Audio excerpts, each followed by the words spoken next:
katakan kita dipanggil, dipilih dan diutus Allah. Kita dipanggil, dipilih dan diutus Allah. 2 Petrus 1 ayat 3 sampai yang ke-15. Pastinya sebagai seorang Kristen kita harus dan kita perlu menunjukkan identiti kita sebagai seorang yang berstatus Kristen ataupun orang yang percaya kepada Tuhan Yesus. Dan juga kita diarahkan. Tidak kira di mana, bila, ataupun di mana kita seharusnya menjadi saksi, menjadi berkat, menjadi terang. Apakah kalian setuju dengan kalimat itu? Setuju? Amin. Ya, itu sebenarnya kita.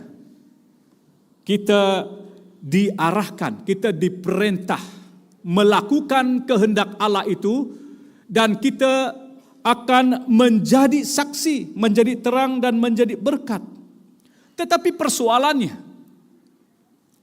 apakah kita yang dikatakan tadi sebagai orang Kristen, apakah kita telah menjadi berkat, telah menjadi saksi kepada orang lain dalam beberapa waktu ini? Demikian juga saya dan saudara kita perlu sadar, saudaraku, betapa kita menyadari bahwa hidup di tengah-tengah masyarakat, di dalam sesebuah community, keluarga ataupun family, hadirnya pribadi-pribadi yang dikategori sebagai munafik. Hadirnya pribadi-pribadi yang dikatakan baik di depan tetapi di belakang, ya, itu sesuatu yang susah kita terima. Kita sungguh mengasihi orang itu, tetapi di belakang kita dia sesuatu yang tidak kita pikirkan. Malahan kita anggapkan orang benar, tetapi di sebaliknya dia menunjukkan, dia mengajar kepada kita sesuatu yang tidak benar. Pada hakikatnya orang ini adalah yang kita boleh katakan perosak, pengganggu. Orang ini berusaha untuk menjatuhkan, meruntuhkan dan mematikan iman kita. Dan yang sangat menyedihkan juga, kategori orang-orang yang seperti ini, mereka ini betapa licik. Mereka ini ada di tengah-tengah kita. Mereka berusaha untuk membantu pertumbuhan iman kita. Tetapi sebagai orang yang mengenal Tuhan, sebagai orang yang tahu bahwa dia adalah anak Tuhan, dia tetap bersyukur di dalam segala sesuatu. Sebab mengapa? Sebab dia tahu bahwa setiap ujian yang dia alami, yang dia hadapi itu adalah sesuatu yang mendewasakan dia. Sebab dia tahu bahwa itu adalah langkah-langkah yang harus dia hadapi. Sebab itu akan membentuk imannya. Itu akan mendewasakan dia di dalam Tuhan kita Yesus Kristus. Pada suatu hari kelak, kamu akan berjabat tangan dengan orang itu. Kalau orang itu betul-betul orang yang percaya Tuhan dan dia diubah dan dia menjadi baik, kamu akan tabik dengan dia.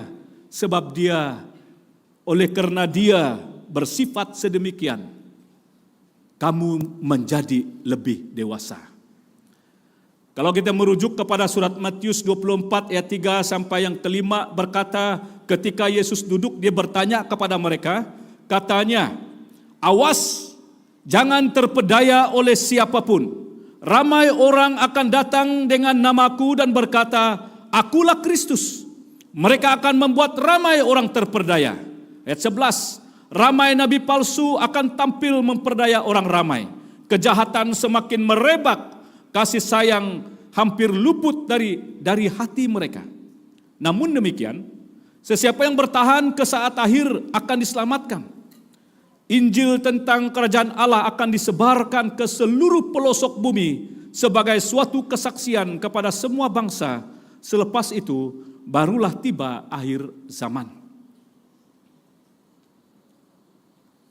Dari bahagian yang kita temui daripada apa yang kita telah ketahui daripada kisah sebentar tadi, saya menarik perhatian kita dengan maksud yang saya jelaskan tadi. Kita dipanggil, dipilih, dan diutus oleh Allah. Mari kita melihat definisi. Daripada dipanggil, memanggil, menyuruh datang, dan juga dia menyebut nama kita ataupun menjemput kita, memanggil dengan kasih karunia untuk hidup suci, hiduplah berpadanan dengan panggilan itu, dia menjurus kepada apa yang kita ingin bahaskan. Ini maksudnya dipanggil. Dipanggil, dipilih dengan amat teliti. Dan dipilih ini juga dia dipilih daripada banyak menjadi sedikit sahaja. Mereka ini bukan sebarangan. Mereka dipilih. Itu menurut rencana Allah, tidak berdasarkan perbuatan, karena itu adalah karena kasih karunia. Mereka dipilih, dikuduskan oleh Roh Kudus, menjadi anak angkat untuk diselamatkan, menjadi serupa dengan gambar Kristus untuk melakukan pekerjaan baik, untuk peperangan rohani, untuk menyatakan kemuliaannya. Dan diutus itu merupakan suruhan, wakil, menyuruhkan orang pergi bersinonim dengan utusan dan mengutus. Ianya dikatakan di sini menurut teladan Yesus juga merupakan suatu kewajiban dan perintah. Karena kita dipilih menjadi bangsa yang kudus. Jelas bahwa semua kita dipanggil Allah dengan tujuannya yang sesuai dengan kehendaknya. Kita dipilih oleh Allah untuk melakukan tugasnya yang mulia yang telah ditentukannya untuk saya dan saudara. Dan kita diutus untuk melakukan pekerjaan baik ataupun melakukan amanat agung Kristus. Mari balik kita melihat latar belakang daripada 2 Petrus. Kalau kita melihat daripada bahagian ini, Petrus dia menulis surat ini untuk menanggapi penyebaran ajaran sesat yang tersembunyi, yang jauh lebih berbahaya karena ianya muncul di dalam kalangan jemaat. Di mana guru-guru palsu ini memutar balik doktrin dan mendorong cara hidup untuk memberontak dan hidup mereka tidak bermoral. Kalau kita banding daripada 1 Petrus yang pertama, di mana orang-orang percaya itu mereka mengalami keadaan penderitaan. Jemaat Tuhan yang ada di sekitar tempat itu mereka mengalami penganiayaan. Mereka mengalami fitnah oleh karena percaya kepada Tuhan. Karena pada waktu itu kita tahu bahwa mereka tinggal di kalangan orang yang tidak percaya Tuhan. Yang ditekankan, yang digaris bawahi tentang 2 Petrus ini, ianya menjelaskan keadaan ini sebagai racun di dalam gereja. Kita juga perlu tahu bahwa Petrus dia menulis surat ini sebelum dia mati, sebelum dia meninggal. Kalau kita melihat pasal 1 ayat ke-14, pada waktu itu dia berada di Roma. Dan kehidupannya sungguh menderita. Dan dia rela menderita, dia rela mati, dia rela menyerahkan dirinya, mempertahankan agamanya, mempertahankan kepercayaannya, atau orang yang mati dalam memperjuangkan agama, kebenaran.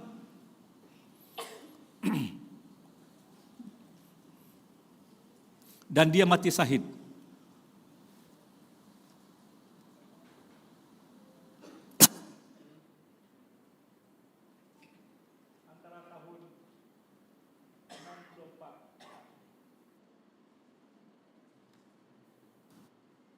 mati syahid antara tahun 64 atau sehingga 65 Masihi.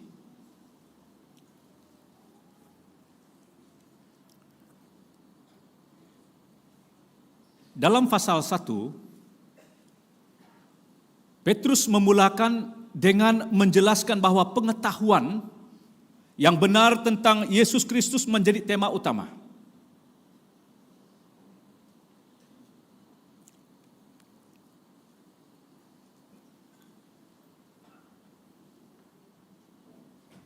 Dan mereka dipanggil untuk menjauhi hawa nafsu duniawi dan mengambil bahagian dalam kodrat ilahi.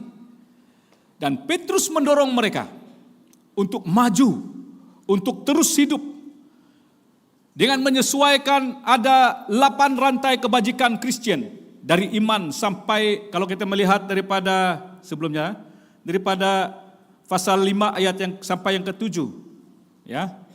Dan juga jika orang percaya tidak menerapkan pengakuan imannya, ia menjadi tidak berguna secara rohani. Itu ayat yang itu daripada pasal ayat yang ke-8 sampai yang ke-11. Dan dia mengingatkan orang percaya akan kekayaan posisi mereka di dalam Kristus dan bertanggung jawab mereka untuk memegang teguh akan kebenaran. Dan di sini Petrus menasihatkan agar mereka ini tahu tentang diri mereka sendiri dalam menghadapi penyebaran ajaran sesat ini yang tersembunyi jauh lebih berbahaya yang muncul di kalangan mereka, yang dikatakan racun di dalam jemaat. Kita tidak tahu pasti keadaan yang sedemikian berlaku di era sekarang. Tetapi apa yang sangat jelas, firman Tuhan ini disampaikan kepada saya dan saudara, mengingatkan perkara-perkara yang sedemikian pernah berlaku. Sewaktu saya mempelajari bahagian firman Tuhan ini, saya menyelami hati Petrus. Sesungguhnya Petrus dia menulis surat yang kedua ini sebagai satu surat waris. Surat wasiat, bukan waris, surat wasiat. Yang dia sampaikan supaya jemaat Tuhan yang ada di sekitar itu faham dan mengerti pada waktu itu mereka perlu tahu bahwa ada di kalangan mereka situasi dan keadaan ini sedang berlaku. Seperti bahagian yang pertama ini dia harus menjelaskan daripada bahagian ini bahwa kita merupakan penerima anugerah Tuhan. Dengan kuasa ilahinya Allah telah mengaruniakan, ya, menganugerah dalam bahasa terjemahan Indonesia, ya, menganugerahkan, mengurniai kita segala yang diperlukan untuk hidup dan kesalehan melalui apa yang kita ketahui tentang Dia yang memanggil kita dengan kemuliaan dan kebaikannya. Allah telah menganugerahi kita janji yang besar dan berharga. Melaluinya kamu akan mengambil bahagian dalam sifat keilahian Allah setelah menjauhi kebinasaan akibat hawa nafsu di dunia ini.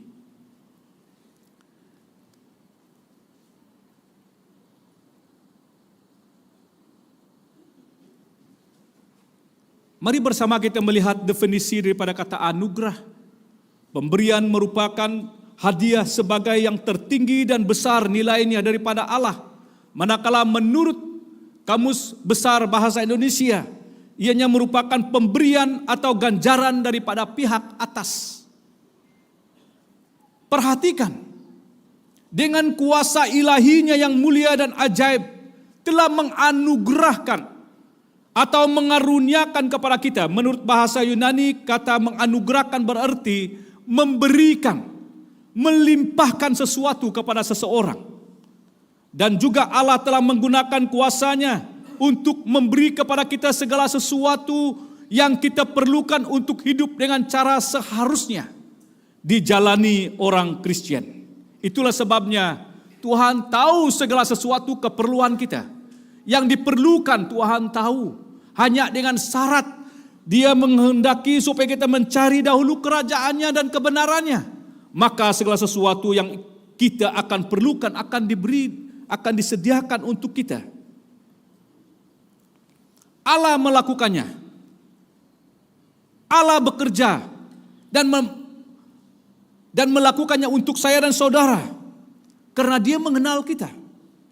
Dengan kuasanya yang besar dan dengan kebaikannya Allah telah memanggil kita menjadi milik-Nya. Dan dalam bahagian ini juga kita harus tahu bahwa penerima anugerah itu adalah saya dan saudara, orang yang mengenal Dia. Dan dikatakan dalam bahagian ini dikatakan segala sesuatu yang diperlukan, segala sesuatu yang berguna untuk setiap orang yang hidup saleh, orang yang mengenal Tuhan, orang yang percaya kepada Tuhan. Dan juga pada waktu yang sama dikatakan di sini segala sesuatu menekankan bahwa pemberian Allah itu sungguh lengkap, sungguh sempurna. Dia telah memberi kepada kita semua hal yang bererti, semua hal yang berguna, yang kita perlukan untuk hidup sebagai orang Kristen. Yang sangat penting adalah sebagai orang yang percaya Tuhan, hidup menurut kehendak Tuhan. Dan itulah sebabnya dikatakan erti daripada kata hidup saleh adalah cara hidup yang Allah inginkan. Yang Allah mau. Misalnya berbakti kepada Allah dan memiliki tingkah laku sebagai buah. Sebagai sesuatu yang keluar ataupun hasil daripada kita. Efesus 1 ayat yang ketiga telah memberkati kita dengan segala berkat rohani di surga di dalam Kristus Yesus.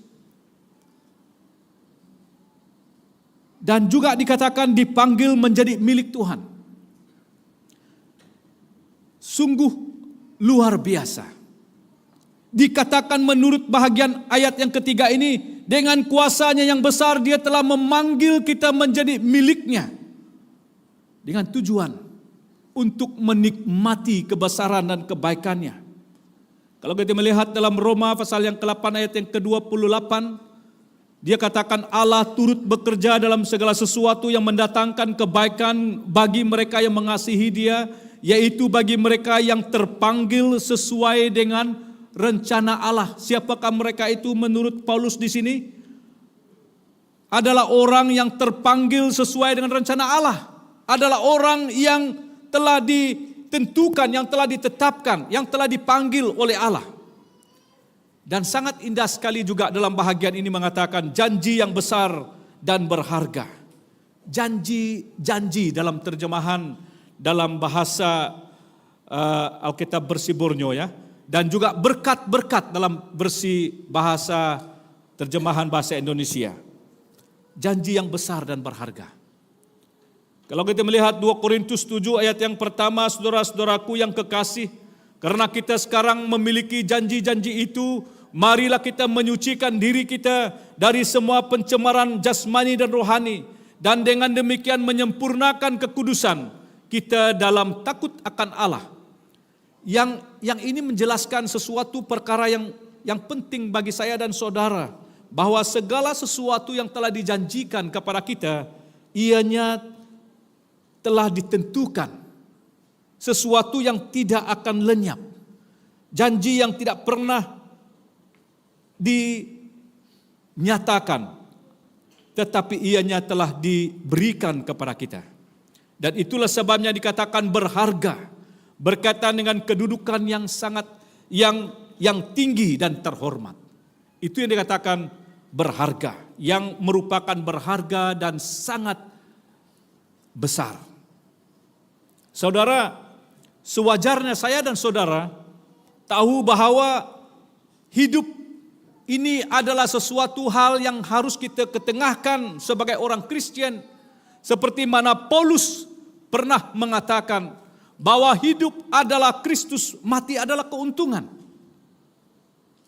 Demikian juga untuk saya dan saudara untuk lebih mengerti tentang maksud hidup saya dan saudara, bahwa kita adalah penerima anugerah yang Tuhan telah nyatakan dalam hidup kita masing-masing. Dan yang berikutnya daripada ayat yang kelima sampai yang ke-11. Oleh itu berusahalah untuk membekalkan imanmu dengan kebaikan dan dengan pengetahuan, dan pengetahuan dengan penguasaan diri, dan penguasaan diri dengan ketabahan, dan ketabahan dengan kesalehan, dan kesalehan dengan belas ihsan persaudaraan, dan belas ihsan persaudaraan dengan kasih. Jika kamu semakin kaya dengan segala ini, tidaklah kamu sia-sia dan hampa dalam mengenal Tuhan kita Yesus Kristus. Seseorang yang tidak memiliki sifat-sifat ini adalah rabun, malah buta, dan lupa bahwa dia telah disucikan daripada dosa-dosanya dahulu. Oleh itu, saudara-saudaraku, berusahalah lebih keras lagi untuk memastikan dalam dirimu. Jika kamu melakukan segala ini, kamu tidak akan tersandung, kamu akan diberi sepenuh hak untuk mewarisi kerajaan kekal Tuhan dan penyelamat kita. Saya mengambil garis besar bagian yang kedua ini, berusahalah sehingga garis akhir.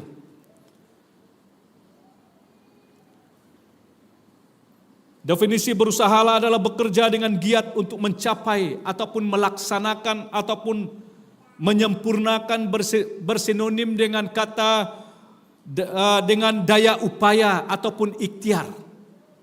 Paulus pernah menulis dalam 2 Timotius 4 yang ke-7, aku telah mengakhiri pertandingan yang baik, aku telah mencapai garis akhir, dan aku telah memelihara iman.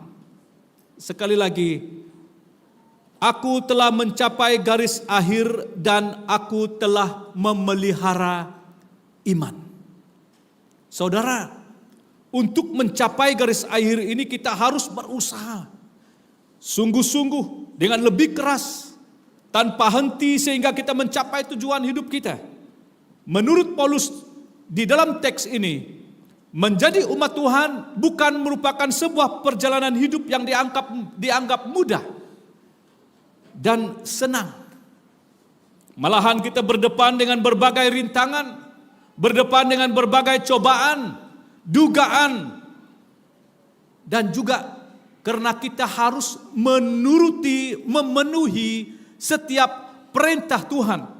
Sebab melakukan perbuatan baik itu adalah lebih susah daripada melakukan perbuatan yang jahat.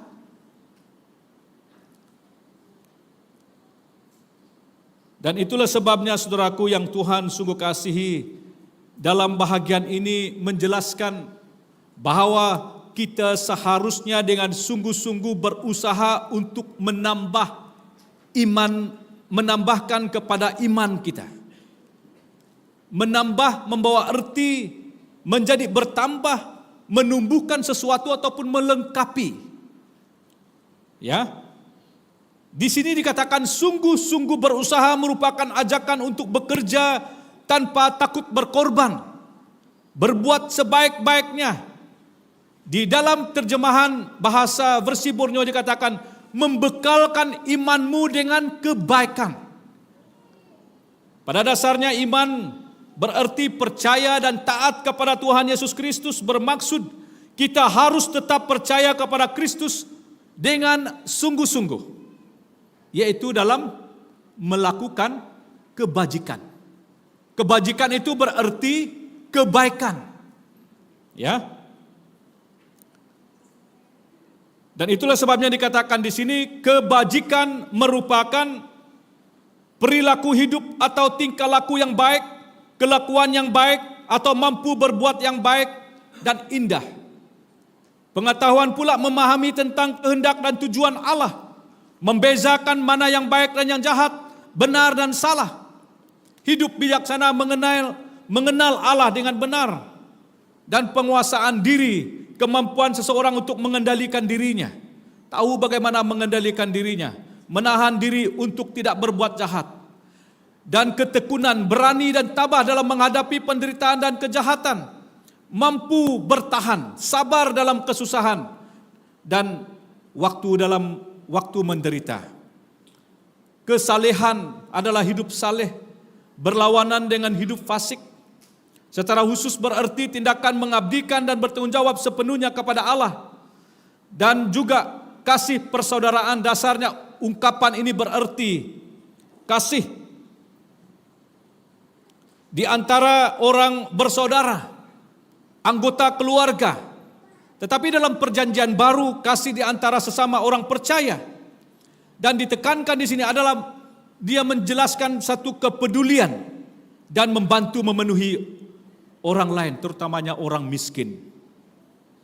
Yang ketujuh itu adalah kasih akan semua orang yang bersifat tidak terbatas di dalam lingkungan family, tidak terbatas di antara orang percaya, tetapi kepada semua orang. Dia menceritakan tentang maksud kasih agape. Dan sangat penting sekali dalam bahagian ini, kita perhatikan daripada ayat yang ke-8 itu. Dia menjelaskan akibat daripada apa yang telah kita usahakan.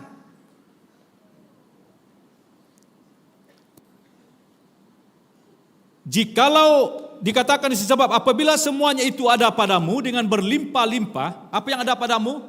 Ada 7 daripada kata yang dimaksudkan buah roh ini yang ada di dalam pribadi kita, yang sedang beroperasi, yang sedang menyatakan, yang sedang melakukannya kepada orang-orang yang ada di sekitar kita. Dan ini yang akan terjadi dalam hidup kita. Kita akan menjadi lebih giat, lebih aktif, dan kita berhasil. Sesungguhnya kita akan lebih mengenal tentang diri Tuhan kita Yesus Kristus. Jikalau kita mengenal siapa Tuhan itu dalam hidup kita, pastinya kita akan menunjukkan sifat-sifat ataupun karakter Kristus itu kepada orang lain. Tetapi di mana dikatakan tidak memiliki semuanya itu, kamu akan menjadi buta dan picik, karena ia lupa bahwa dosa-dosanya yang dahulu telah dihapuskan. Dalam bahagian ini sangat penting bagi saya dan saudara melihat dan mencerminkan diri kita. Jikalau kita tidak menunjukkan karakter Kristus itu yang berpusat daripada apa yang telah kita bahaskan tadi, daripada yang dikatakan tentang kebajikan, pengetahuan kita tentang Allah, penguasaan diri kita tentang hal-hal yang berlaku dengan keadaan dan sekitar kita, dan juga ketabahan, apakah kita seorang yang tekun dalam menghadapi keadaan yang sekarang ini, mungkin dalam keadaan penderitaan, mungkin dalam keadaan ujian, mungkin dalam keadaannya tertentu yang menuntut kesabaran daripada kita. Dan kasih itu, apakah itu mencerminkan kasih Kristus ataupun kasih yang bersyarat? Kalau kamu tidak mengasihiku, aku tidak mengasihimu. Tetapi apa yang sangat jelas dikatakan di sini, jikalau ini tidak ada di dalam diri kita, maka kita tidak akan pernah menjadi berkat. Tetapi dalam bahagian dan ayat yang ke-10 mengatakan, berusahalah sungguh-sungguh, berusahalah lebih keras lagi, supaya panggilan dan pilihanmu makin teguh, menunjukkan siapa sebenarnya diri kita kepada orang lain. Sebab jikalau kamu melakukannya, kamu tidak akan pernah tersandung. Yang walaupun usaha orang menjatuhkan kita, tetapi kita tetap bertahan. Kita tetap tahu siapa diri kita, yang walaupun kita difitnah. Karena kita tahu bahwa kita sedang berada dalam jalan yang benar. Sebab kita melakukan apa yang benar. Sebab kita berusaha menyampaikan apa yang benar. Panggilan itu, saudaraku, dia merupakan satu ajakan atau undangan kepada kita yang telah dipilih. Allah telah memilih kita untuk menjadi umatnya dan telah memanggil kita untuk mengikut Dia. Pastinya rencananya adalah lebih baik daripada apa yang kita rancangkan. Dan itulah sebabnya bahwa kita juga perlu tahu bahwa kita menerima hak penuh untuk masuk dalam kerajaan surga. Itu ayat yang ke-11. Paulus pernah katakan, aku sendiri tidak menganggap bahwa aku telah menangkapnya Tetapi ini yang kulakukan, aku melupakan apa yang telah di belakangku dan mengarah diri kepada apa yang ada di hadapanku. Apabila kita melakukan dan mengerjakan apa yang telah diamanahkan kepada kita dengan berfokus dan memandang kepada Kristus, pasti apapun yang kita akan lakukan dengan usaha kita bersama Kristus, pasti kita akan menemui sesuatu yang terbaik, bahkan yang terindah, yang merupakan berkat yang berkelimpahan.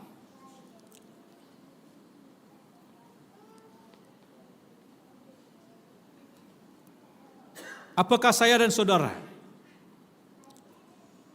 apakah kita memiliki 7 perkara yang telah disebutkan sebentar tadi ada di dalam hidup kita, yang seharusnya kita nyatakan kepada orang yang ada di sekitar kita,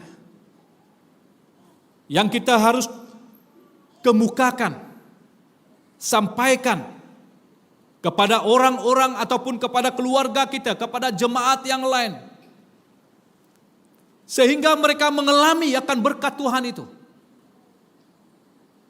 Ataupun kita menjadi batu sandungan, yang walaupun kita adalah orang Kristen sekalipun. Ingat, setiap kali kita mengembangkan satu karakter Kristus itu di dalam hidup kita ini kepada orang lain yang ada di sekitar kita, hal itu akan memperkuatkan kebajikan ataupun kebaikan ataupun karakter yang lain itu yang sudah ada di dalam diri kita.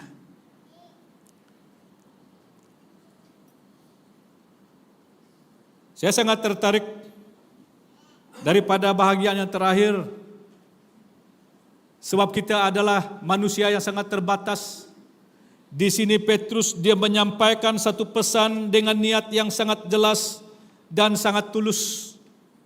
Dia mau supaya jemaat Tuhan yang ada pada waktu itu supaya mereka saling mengingatkan satu sama lain. Kalau kita perhatikan dalam ayat ini, oleh itu aku tidak akan lalai daripada mengingatkan kamu tentang segala ini, walaupun kamu sudah mengetahuinya dan berpegang teguh pada ajaran benar yang kamu terima. Perhatikan, sesungguhnya Petrus di sini dia menyampaikan sesuatu dengan tujuan yang benar, yang walaupun dia tahu bahwa mereka tahu tentang apa yang harus mereka perbuat, tetapi dia hadir, dia nyatakan pesan ini kepada mereka. Selagi ada hayatku, selagi ada kesempatan, wajarlah aku mengingatkan kamu tentang hal-hal itu. Aku tahu tidak lama lagi aku akan meninggalkan dunia ini. Sebagaimana telah dinyatakan jelas kepadaku oleh Tuhan kita Yesus Kristus, aku akan mengusahakan supaya kamu tetap diingatkan tentang hal-hal itu setelah aku tiada lagi. Bermaksud dia menyampaikan pesan ini supaya mereka bertahan di dalam menghadapi keadaan dan situasi yang mereka alami. Mereka berada di tengah-tengah manusia yang penuh dengan kemunafikan. Manusia yang dilihat mengajar perkara-perkara yang benar, tetapi pada hakikatnya menyesatkan.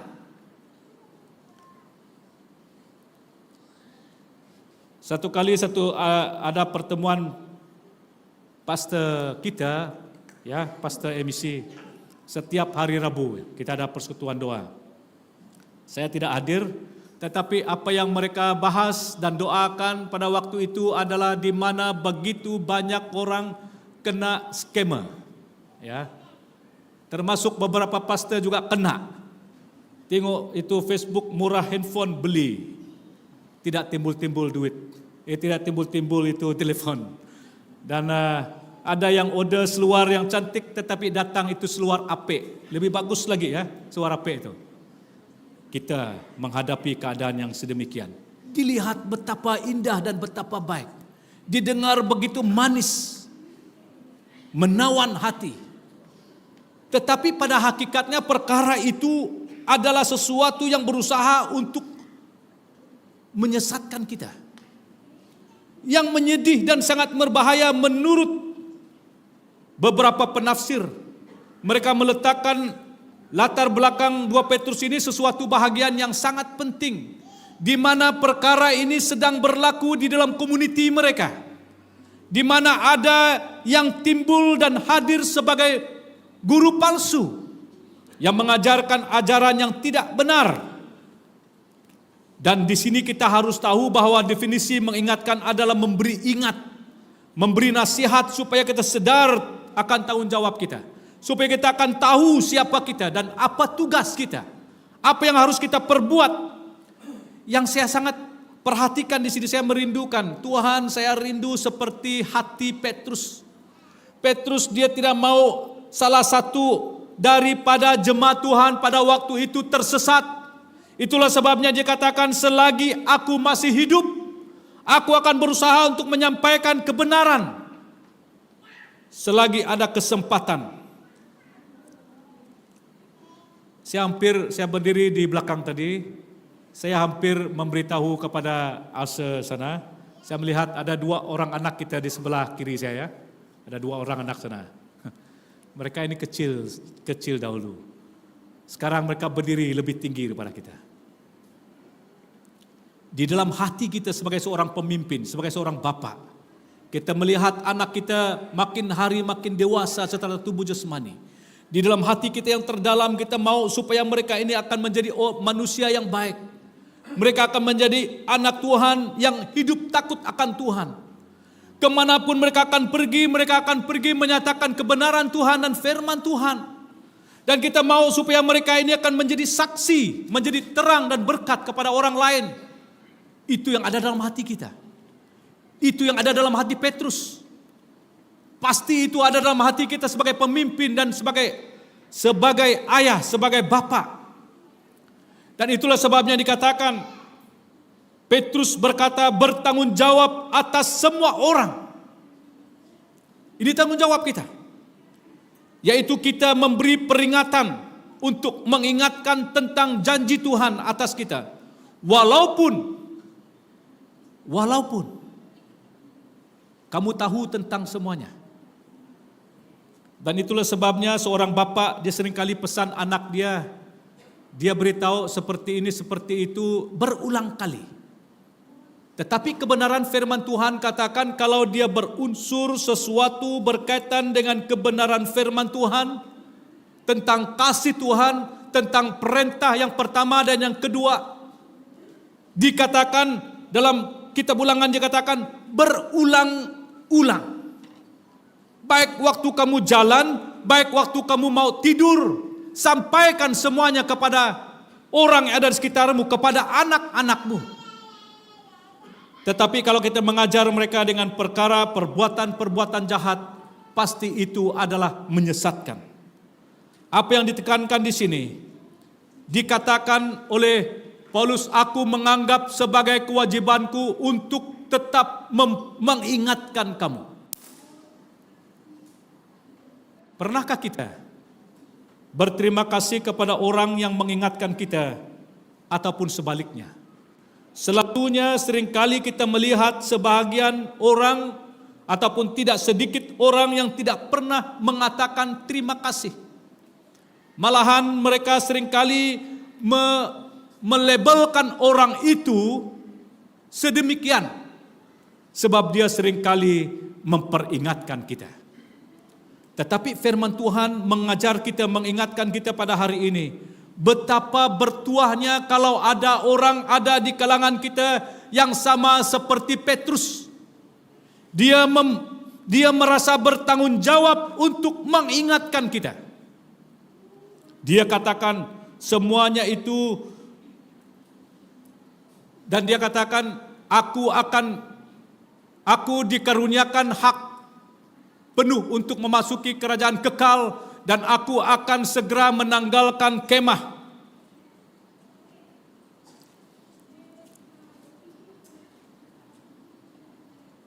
Ataupun dalam arti kata lain meninggal. sebagaimana yang telah diberitahukan kepadaku oleh Tuhan Yesus Kristus. Saya mau menyampaikannya. Dan dikatakan, aku akan berusaha supaya juga sesudah kepergianku itu, kamu selalu mengingat semuanya. Bukan Petrus, tetapi kebenaran firman Tuhan itu. Sebagai manusia yang sangat terbatas, kita harus terus ataupun kita perlu terus diingatkan akan perkara-perkara yang mungkin kita tidak menyadarinya.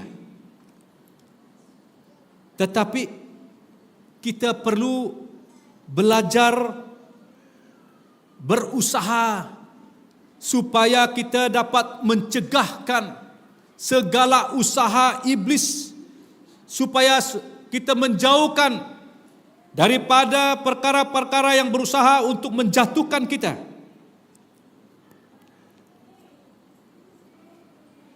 Supaya kita sentiasa memiliki pengetahuan yang benar tentang Allah.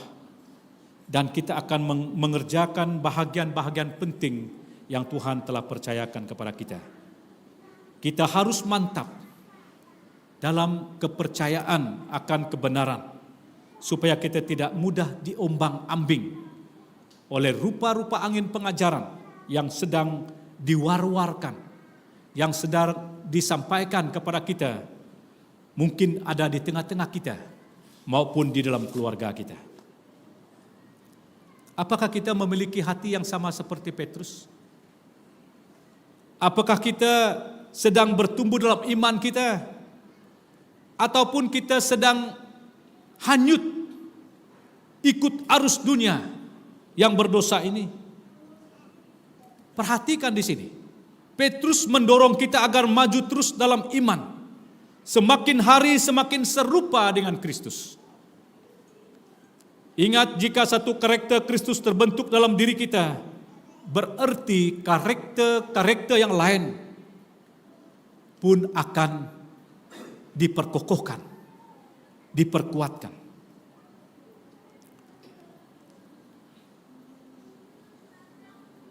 Dipanggil dan dipilih dan diutus Allah adalah merupakan dasar program Allah atas setiap umatnya. Ramai yang dipanggil, sedikit yang dipilihnya untuk melakukan tugas, yaitu amanat agung Tuhan kita Yesus Kristus.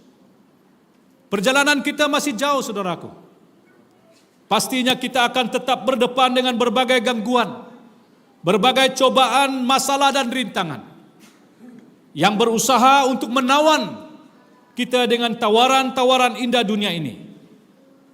Manakala bermacam-macam tipu muslihat iblis dan ajaran yang berbau harum dan benar, tetapi itu menyesatkan. Dia mampu merosakkan minda kita. Dia mampu mematikan langkah iman kita. Berwaspadalah senantiasa, sebab kita dikelilingi oleh dunia yang penuh dengan pencaroba kehidupan ini. Iblis mengaum mencari mangsa. Dan iblis yang sangat licik berusaha mencari kesempatan untuk menjatuhkan kita. Justru marilah kita tetap berharap kepada Tuhan, memenuhi tanggung jawab kita sebagai orang yang percaya kepada Tuhan dengan sewajarnya. Berusaha hidup sesuai dengan kehendak Tuhan, kehendak Allah atas diri kita. Dan setia melakukan amanat agung Tuhan kita Yesus Kristus. Mari kita membaca Yohanes 15 ayat yang ke-16 sebagai penutup. Mari berdiri kita baca ayat ini. Ini dalam versi Borneo ya.